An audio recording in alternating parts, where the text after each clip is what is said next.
কুমিল্লার বুড়িচং ও ব্রাহ্মণপাড়া এলাকায় প্রকাশ্যেই হরহামেশা পাচার হচ্ছে ভারতীয় চোরাচালান, অবৈধ অস্ত্র, মাদক, মোবাইল, শাড়ি কাপড়, চিনি, চাল, আতশবাজি, কসমেটিক্স ও মুদি মালামাল সহ অন্যান্য অবৈধ মালামাল। এতে নিরাপদ বাহন হিসাবে ব্যবহার করা হচ্ছে বাংলাদেশ রেলওয়েকে। সম্প্রতি Comilla railway station, Shashidal railway station ও শঙ্কুচাইল এলাকা ঘুরে টাইমস নিউজের এক প্রতিবেদনে তা উঠে এসেছে। বাংলাদেশ ভারত সীমান্তবর্তী কুমিল্লা ও ব্রাহ্মণবাড়িয়া জেলার বেশ কয়েকটি চোরাই পথ দিয়ে প্রকাশ্যেই অবৈধভাবে প্রতিনিয়তই দেশে আসছে ভারতীয় অবৈধ চোরাচালান, যা স্টেশনের প্ল্যাটফর্ম ব্যবহার করে চলে যাচ্ছে দেশের বিভিন্ন অঞ্চলে। তবে অবাক করা বিষয়, শশীদল রেলওয়ে স্টেশনের মাত্র ১০০ থেকে ১৫০ গজের মধ্যে রয়েছে বিজিবি ক্যাম্প। তবুও যেন তাদের নাকের ডগায় প্রতিনিয়ত চলছে এসব অবৈধ চোরাচালান। অভিযোগের বিষয়ে কথা বলতেও নারাজ বিজিবির সদস্যরা।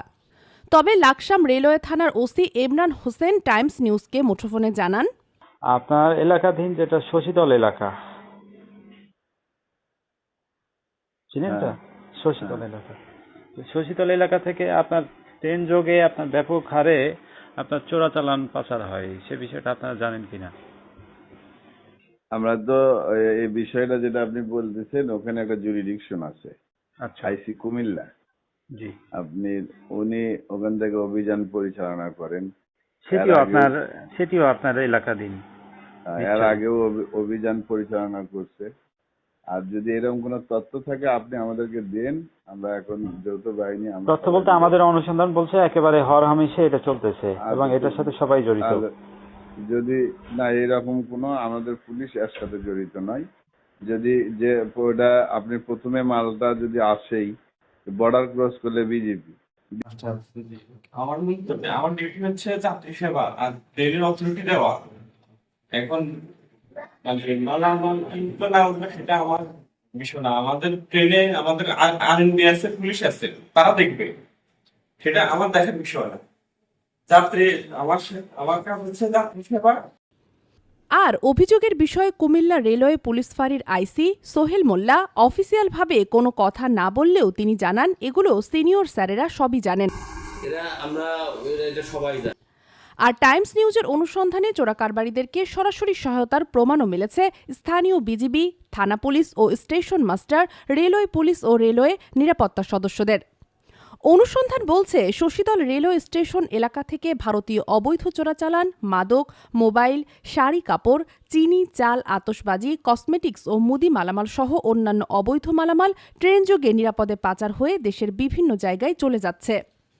অন্যদিকে চট্টগ্রাম থেকে ছেড়ে আসা ঢাকাগামী নিশিতা এক্সপ্রেসে মধ্যরাতে কুমিল্লা রেলওয়ে স্টেশন থেকে ট্রেনযোগে অবৈধভাবে চোরাচালানের মাধ্যমে নরসিংদীর বেলানগর এলাকায় অবৈধ অস্ত্র পাচার হয়। সেখান থেকে সিএনজি ও বাইক যোগে নরসিংদীর সোনামুড়ি পাহাড়ে পাচার করা হয়, যা পরবর্তীতে সেখান থেকে বেশ কয়েকটি জেলায় এসব অবৈধ অস্ত্র সরবরাহ করা হয়। অভিযোগের বিষয়ে চট্টগ্রাম জেলা রেলওয়ে পুলিশের পুলিশ সুপার মুঠোফোনে জানান, সেটা হচ্ছে যে আপনাদের পুলিশের সহায়তায় আপনার ব্যাপক হারে ট্রেন যোগে চোরাচালান পাচার হচ্ছে, বিষয়টা আপনারা জানেন কিনা, আর জানলে সেক্ষেত্রে কোনো ব্যবস্থা নেবেন কিনা? আপনি কিভাবে জানছেন? আমরা এটা অনুসন্ধান করে দেখেছি মাঠে সরেজমিনে। বুঝছি। আপনার কাছে কি কোনো অথেন্টিক কোনো অডিও ভিডিও কোনো কিছু আছে? অবশ্যই, ছবি? অবশ্যই। আচ্ছা, যদি এরকম থাকে আমরা অবশ্যই ব্যবস্থা নিব। আর এসব বিষয়ে রেলওয়ে পুলিশের হেডকোয়ার্টারের ডিআইজি জানান, দিবালকে প্রকাশ্যে ট্রেন যোগে অবৈধ চোরাচালান পাচার হচ্ছে। না, আমাদের তো প্রায় ধরা পড়তেছে। প্রায় ধরা পড়লেও এটা তো একেবারে হরহামেশা, বুঝছেন? আমাদের অনুসন্ধান বলছে এটা একেবারে হরহামেশা এবং আপনাদের পুলিশি সহায়তা এগুলো হচ্ছে, স্থানীয় পুলিশ এগুলোর সাথে জড়িত। ঠিক আছে, দেখছি। জি, ঠিক আছে, থ্যাংক ইউ। লাকসাম তো, তাই তো? লাকসাম থানা এবং এটা হচ্ছে ফাঁড়ি কুমিল্লা। আচ্ছা, ঠিক আছে, থ্যাংক ইউ। আসসালামু আলাইকুম।